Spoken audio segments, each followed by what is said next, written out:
नमस्कार, मैं दुष्टर उपाध्याय। संसद में वित्त मंत्री निर्मला सीतारमण ने 9वां केंद्रीय बजट पेश कर दिया है। बजट में हेल्थ सेक्टर से लेकर एमएसएमई और कृषि समेत कई सेक्टरों पर फोकस किया गया है। लेकिन इस बार भी बजट में हर किसी की निगाह टिकी थी तो वो थी इनकम टैक्स पर। इनकम टैक्स भरने वालों को उम्मीद थी कि इस बार भी पिछली बार की तरह राहत देने वाला कोई बड़ा ऐलान हो सकता है। आइए आपको बताता हूं कि बजट 2026 में इनकम टैक्स को लेकर क्या क्या कुछ बड़ी बातें सामने आई हैं। दरअसल केंद्रीय वित्त मंत्री निर्मला सीतारमण ने कहा है कि इनकम टैक्स फॉर्म को आसान किया जाएगा।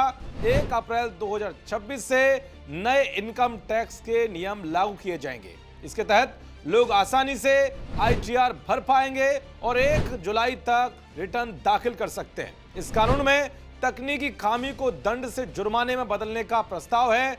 छोटे टैक्स अपराधों में सिर्फ जुर्माना लगेगा। अब आय छिपाने पर कोई सजा नहीं होगी। इस कानून में अघोषित आय 1 करोड़ रुपए तक करने का प्रस्ताव है। अकाउंट ऑडिट ना हो पाने, फाइनेंशियल ट्रांजैक्शन रिपोर्ट ना कर पाने पर लगने वाली पेनल्टी को फीस में बदलने का प्रस्ताव है। तो वहीं कोर टैक्स डिमांड की सीमा 20% से घटाकर 10% की गई है। विदेश यात्रा पर लगने वाले टैक्स भी कम होंगे।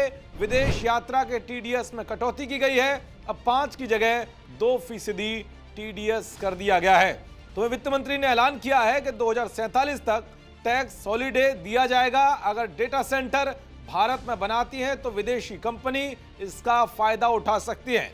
यही नहीं बल्कि फॉरेन एजुकेशन मेडिकल के लिए टीसीएस रेट 5% से घटाकर 2% कर दिया गया है। मोटर एक्सीडेंट क्लेम की रकम को इनकम टैक्स से छूट दी गई है। लेकिन जिस चीज की बजट पेश होने से पहले सबसे ज्यादा चर्चा हो रही थी उसमें कोई बदलाव नहीं किया गया है।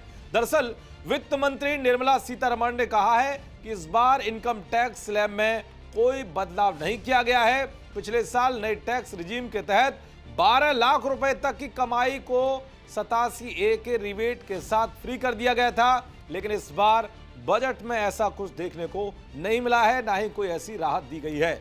और इसका असर शेयर बाजार में भारी गिरावट के साथ देखने को मिल रहा है, क्योंकि सेंसेक्स हजारों अंक तक गिर गया है और निफ्टी भी लुढ़क गया है। उधर बजट पेश करने से ठीक पहले सोना और चांदी की कीमत में भारी गिरावट देखने को मिली है।